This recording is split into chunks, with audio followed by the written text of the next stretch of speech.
playing with light to produce an image without having to paint or draw. Long before the invention of photography, the idea came of projecting shadows in an attempt to grasp an image of reality. In the 18th century, images could be fixed with contraptions like this strange chair, explicitly called a portrait-making machine. The subject's shadow was projected onto a sheet of paper. Then you only had to trace the outline, cut it out, and mount it onto a colored background.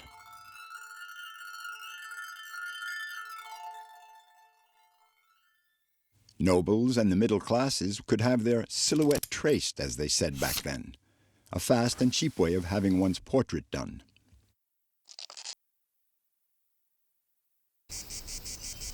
A further step was taken when people realized that light itself can draw, or at least leave an imprint. In the Middle Ages, the idea came of marking fruits with the effects of the sun. You apply a mask on a piece of fruit which, as it ripens, pigments around the area protected by the mask. This property of natural transformation under the effect of light is what we call photosensitivity.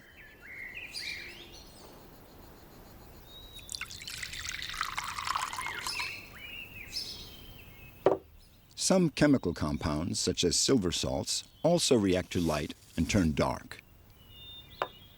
But unlike the pigments of fruit, they can be isolated, diluted, and painted onto a sheet of paper, which thus becomes artificially photosensitive. The first person to have the idea of producing an image with the darkening of silver salts was the Englishman Thomas Wedgwood. In 1802, he made what he called photograms. He placed butterflies on sensitized paper, which he exposed to the sun for a few minutes. The salts darkened the sheet. The negative print of the butterfly was drawn.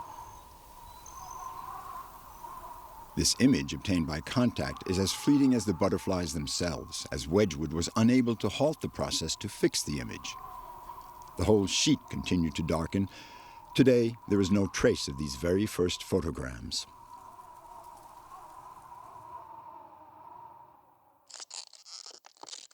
A few decades later, still in Britain, Henry Fox Talbot also made prints with the same technique. Fennel branch, made in the late 1830s. But unlike Wedgwood, Talbot found a way to fix the negative obtained. To do so, he used plain cooking salt, which enabled his photogenic drawings, as he called them, to stand the test of time.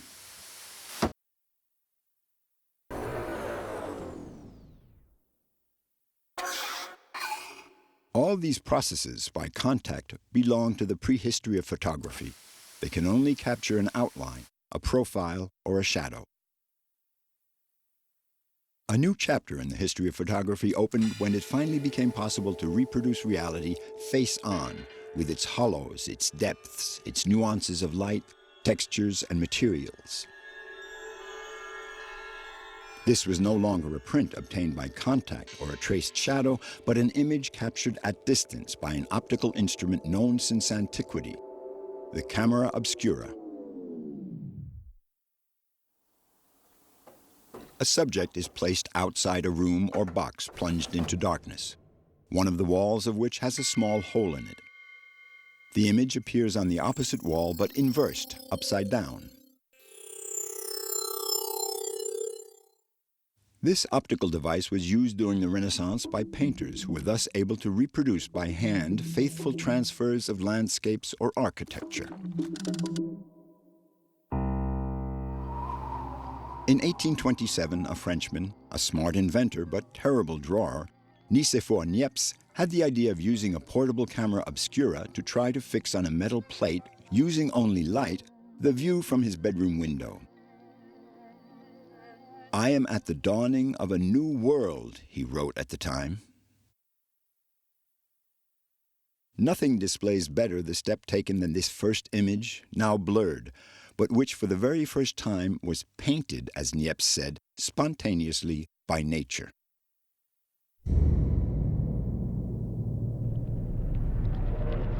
Only a modern print can allow us to see what this image really shows. Roofs, sections of wall, a copse. Exposure time between 24 and 72 hours. Hence this curiosity, a contradiction in the directions of light between the left and the right. The position of the sun lighting the left-hand side means that on the right of the picture the shadows are reversed, and vice versa.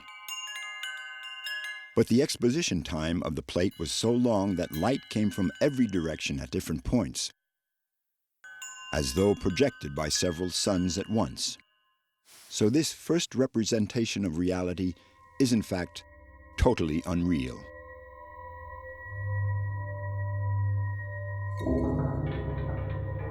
To obtain this image, considered to be the first ever photograph, Niepce's ingenious idea was to use an organic fossil compound commonly known as bitumen. Dissolved in lavender oil, bitumen hardens in the sun. Niepce coated his plate in this thick varnish. The parts that were touched by light inside the camera obscura then solidified the bitumen. Those not exposed, and therefore not hardened, would be washed off. The image was then fixed. We know of only one other picture by Niepce, but in the form of a reproduction since the original has disappeared. This set table was produced outdoors in full sunlight with another process which reduces exposure time to a few hours. But it produces such fragile pictures that none of them have survived. Niepce died suddenly in 1833. His work on the formation of photographic images was never officially recognized.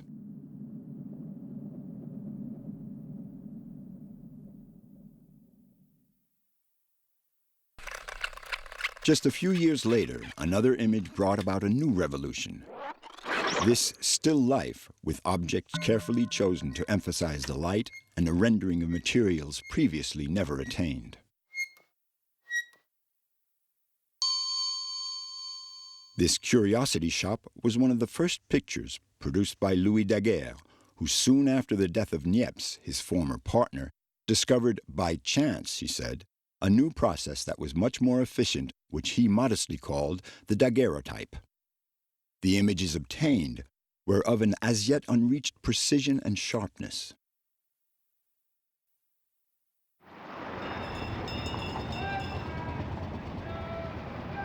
To fully appreciate this view from Pont Neuf, taken by Daguerre in 1839, we recommend the use of a magnifying glass. It was said at the time that the device could capture details that escaped the human eye in the open air.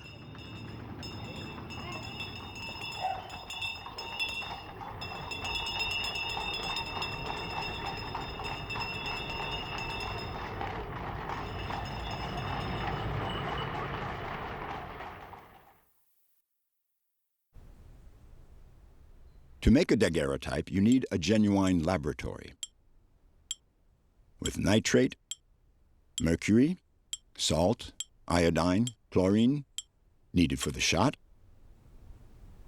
and the hand of a pharmacist.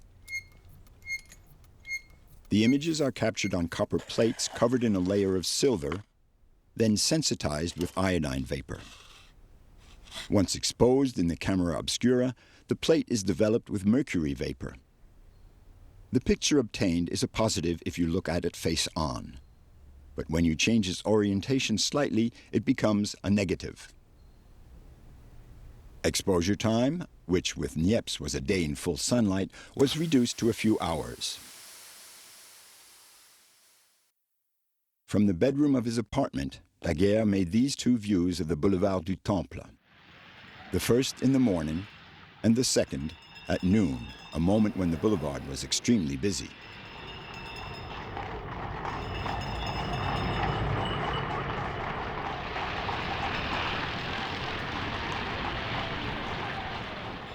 But on the plate, the boulevard is deserted, the exposure time still being too long to capture the movement. All that survived in the picture is one passerby who stopped to have his shoes polished. But could he be someone planted by Daguerre himself?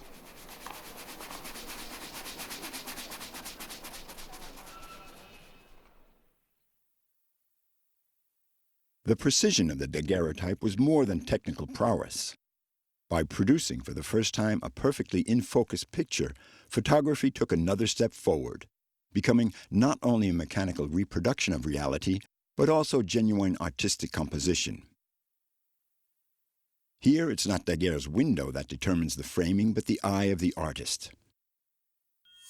Although the impressive strictness of this image undoubtedly belongs as much to the shelves as to Daguerre himself.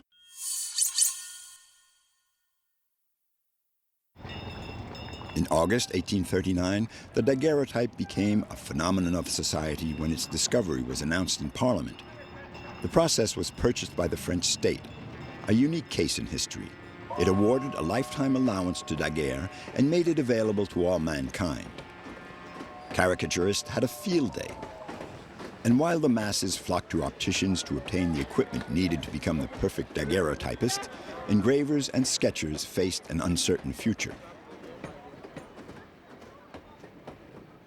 Some critics, like Baudelaire, protested, "Base society is rushing like Narcissus to contemplate their trivial images on metal."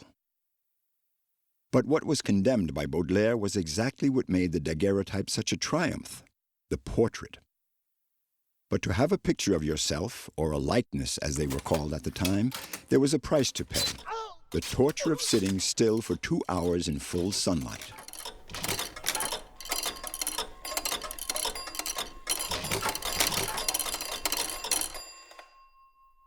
This portrait, one of the oldest surviving, is a good example of this torture.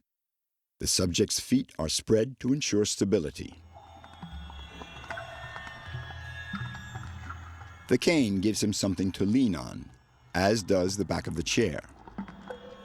The right hand is used to immobilize the head for as long as possible, and the eyes are closed due to the unending time spent posing. But to give the impression that the picture was taken on the spot, the subject's hat is placed on the ground as though he had just taken it off. In the same way, the folds of the drapes in the background are meant to evoke a breeze.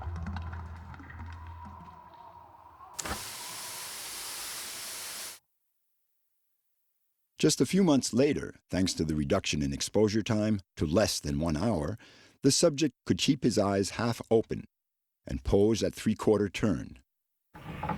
But he still needed a second chair as a support for his arm and hand holding his top hat.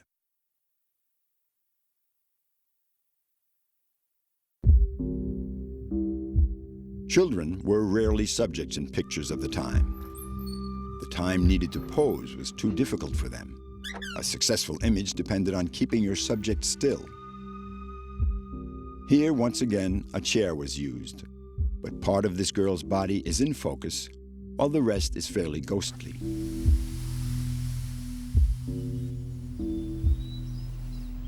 Because of the low sensitivity of the daguerreotype, all these portraits had to be taken outside in full sunlight, so sometimes you had to play with reality.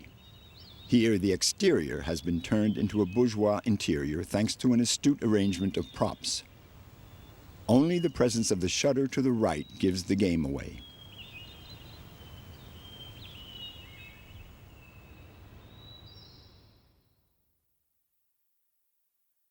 The ideal subject for a daguerreotype portrait, in terms of perfect stillness, is a dead person. Very popular at the time, these images best put across the novelty of the process, but also its limitations. A new kind of memory appeared, photographic memory, which outdid the fragile memory of the living. But it was cold, objective memory which, through the desire to capture a subject from all sides, like in this triptych seen from different angles, already evoked the police mugshot.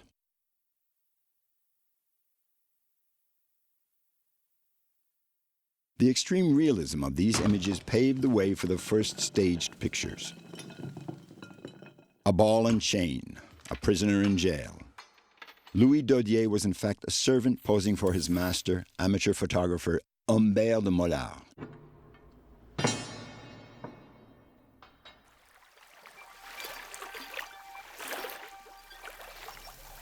Narcissus, a variation on a traditional theme in painting, the reflection of a naked body. Here, the motif seems to have been invented for the daguerreotype. the mirror of water, echoing the reflection of the plate itself, multiplying the graceful curves of the subject.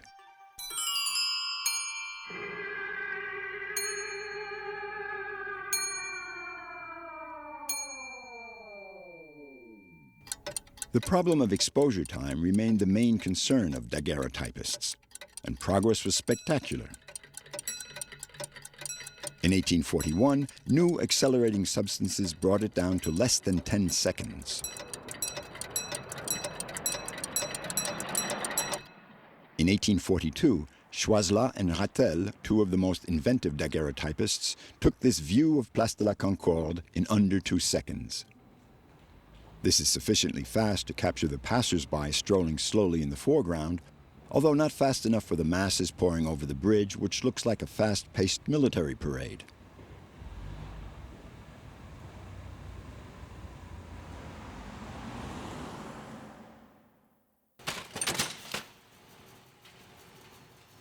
But until then, large views were rare. The largest format was 21 centimeters by 16.5. The wide views and landscapes feel restricted. To get around this problem, Choislat and Rattel had the idea of photographing Toulon Harbor with 5 different plates, all carefully framed, and then assembling them by aligning them perfectly, thus inventing the ancestor of the panorama.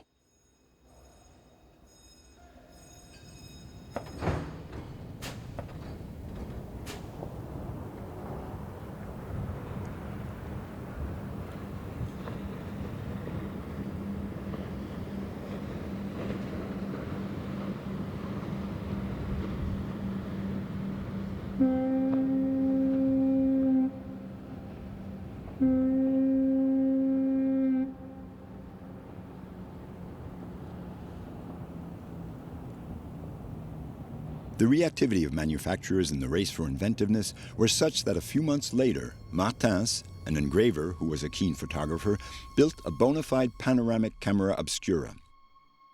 Equipped with a rotary lens covering an angle of 150 degrees, it allowed him to take views with a single exposure, like this panorama of the banks of the Seine from 1842 on a curved plate that was then reflattened.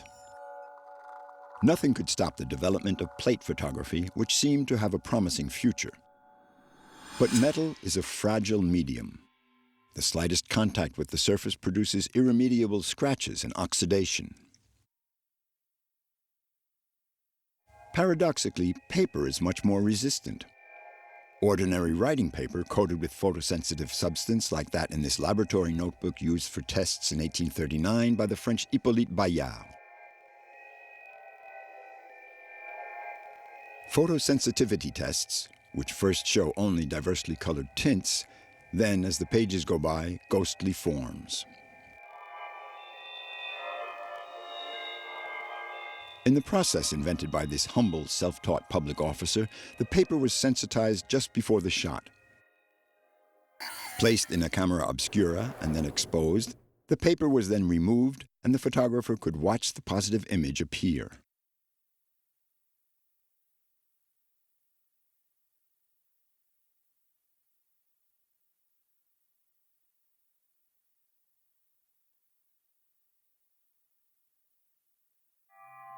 Bayard realized that his process was revolutionary. He produced at least 30 variations of this statuette, Loving Children, always photographed from the same angle to show that, unlike the daguerreotype, his direct process was more than a simple means of mechanically reproducing reality, but a means of expression, the final result of which depended, like in sketching and painting, on the choices of the artist.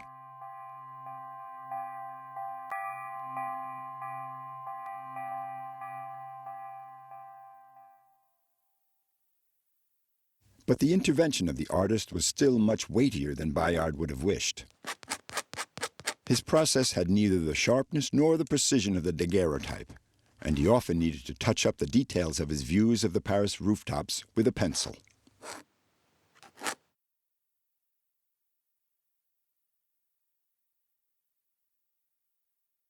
While working on his direct positives, like other people, Bayard played with images obtained by the contact of an object placed directly on sensitized paper, which produces a negative image.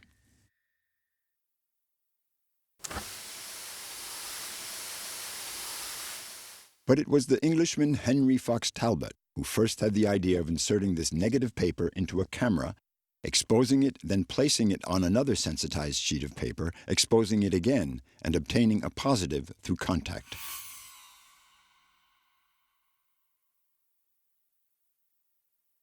Once perfected, Talbot presented his invention under the name of calotype, from the Greek for beautiful impression.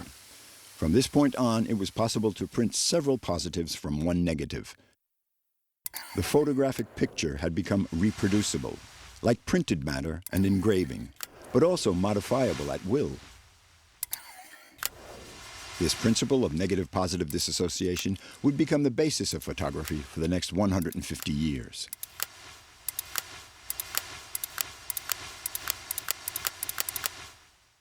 The portraits made by Talbot with his new process didn't match the precision of the daguerreotype. Detractors spoke of off-white traces, of old prints smudged by an elbow. But these so-called defects were a blessing. Freed from portraiture, photography with Talbot began to observe the world. He made a series of trees, like this oak in winter, this old red cedar, and these trees reflected by the side of a pond. An image in which the reflection, according to Talbot, was of equal importance as the real trees.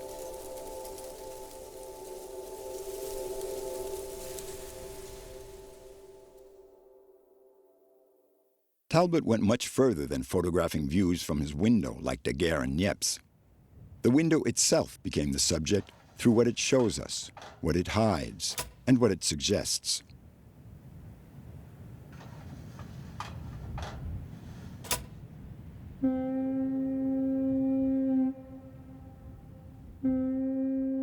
The play on the frame within the frame, the superposition of depths and lines, and the contrast between the in-focus curtains and the out-of-focus ship form a stunning picture of a complexity that only the photographic process could obtain.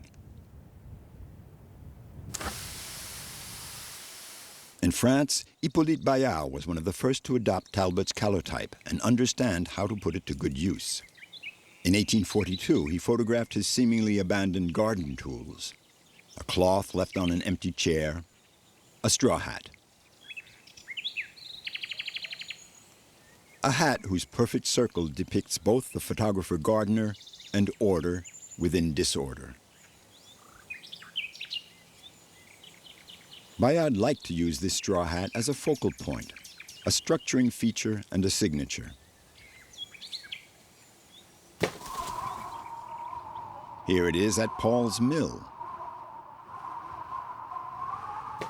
and playing an essential role in Bayard's best-known photograph, Self-Portrait as a Drowned Man.